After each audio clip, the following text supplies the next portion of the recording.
So how about Derek Carr? Really good performance. He really went, pass for pass against Patrick Mahomes. He played fantastic, so much well. Let's just get into what he did well. We'll start off with this play. So this one's going to be a cover 3 zone blitz that Kansas City is in, and they're actually being a bit more creative than just that. They're going to have a defensive end on the top of the screen drop back into coverage, and they'll be blitzing 2 other players. So it's a blitz, but instead of having 5 guys rush the passer, where typically it's your 4 defensive linemen and 1 linebacker, it's now going to be 3 defensive linemen, a linebacker, and a safety on this play.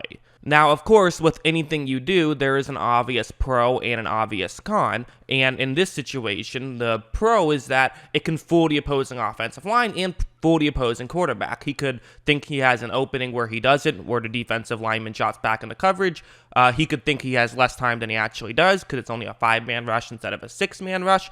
So there's lots of ways that you can just use that trickery to your advantage. Of course, the obvious disadvantage is now you have a safety and a linebacker blitzing, as opposed to one of them being someone whose main job is to rush the quarterback, and you have someone whose main job is to rush the quarterback now dropping back into coverage. So a couple guys are just going to be not necessarily playing where they excel at. Sorry, I know I'm taking a very long time talking about this and explaining exactly why this play is important, but the reason I'm bringing it up is because you see Waller's route is running over the middle, and he's eventually going to get to that zone in the top of the screen where a defensive lineman is dropping back into coverage. Watch how once this ball is snapped, you notice the blitz picked up nicely. Carr does a good job of running around here. There's about to be contact made. Looks like there might even be contact getting made right now by Carr, but he still can potentially make a throw here if he wants to.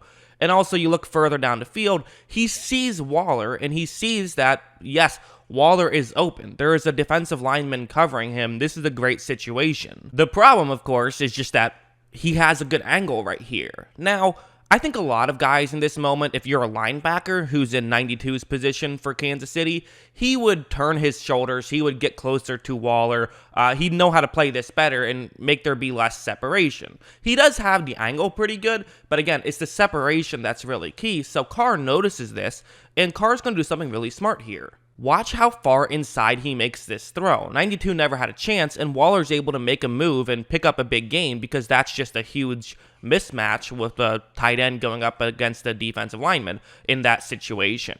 Basically, Waller just had more room to look over and be able to adjust to the ball, whereas it's very difficult to adjust to the ball when you're that close. So Carr used that to his advantage, and I find that very interesting because this is not a typical thing that you prepare for. So it kind of just goes to show Carr really does have that sort of veteran mindset of even when weird stuff happens, he knows the right thing to do. This one's another good one. This is going to be a cover 1 play. Again, Waller is going to be the big target here. This is a 3rd down and 5.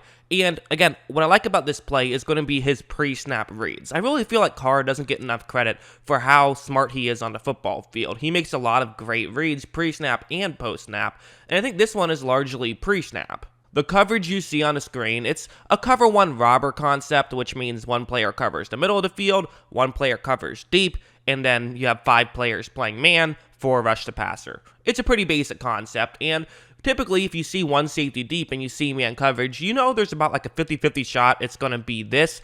Not exactly, but the 2 main coverages that you'll run would be this coverage, or the player who's in charge of covering the middle of the field would actually blitz, and then no one would be covering the middle of the field. So if that's the coverage, then Carr should throw it to Ruggs, who's running a route over the middle of the field, and on a 3rd down and 5, it would be basically a guarantee to get to 6 yards. But since we know that's not the coverage that Kansas City is running, since I've already watched the play and I'm telling you guys that that's not the coverage they run, then the Waller route actually makes more sense because that's the one-on-one matchup. There's not an extra player in the area who could help make the play.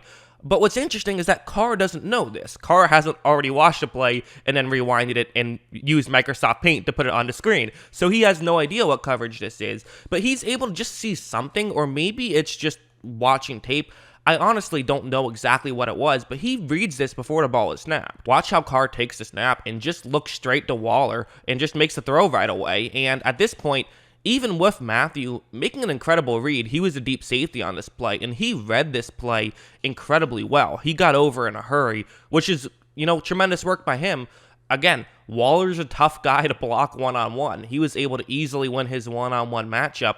So that's just kind of what it comes down to. And, maybe Carr decided that even if this was going to be a cover one blitz, that he's going to throw it to Waller regardless, but I just can't imagine that you would pass up on probably your best receiver running a crossing route in a cover one blitz just past the first down marker. That's kind of the perfect route against that coverage. So I really do think Carr just read this play pre-snap. Waller is able to make the grab. Just a good play by him. He deserves credit as well, but also a good play from Carr. Good play by both of them. I think a lot of people are going to have questions about this next play, how it worked, so I'll explain it because, that's what I do here on this channel. It's going to be a man coverage play. You have Ruggs running in motion to the top of the screen, and Waller's going to run just over the middle. These routes seemingly don't have anything to do with each other, but they're actually going to matter in a very huge way. Once this ball is snapped, notice really right there. So you notice there are two Kansas City players now looking at Ruggs. But again, this is man coverage, so that's obviously not what's supposed to happen on this play.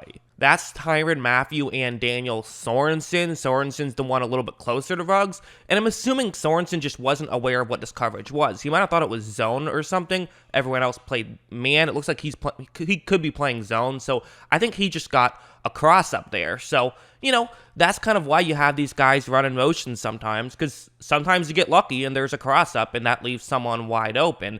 And so in this case, now Waller is going to have nobody on him. Carr realizes this. He throws it to a wide open Darren Waller. He even celebrated before Waller caught it.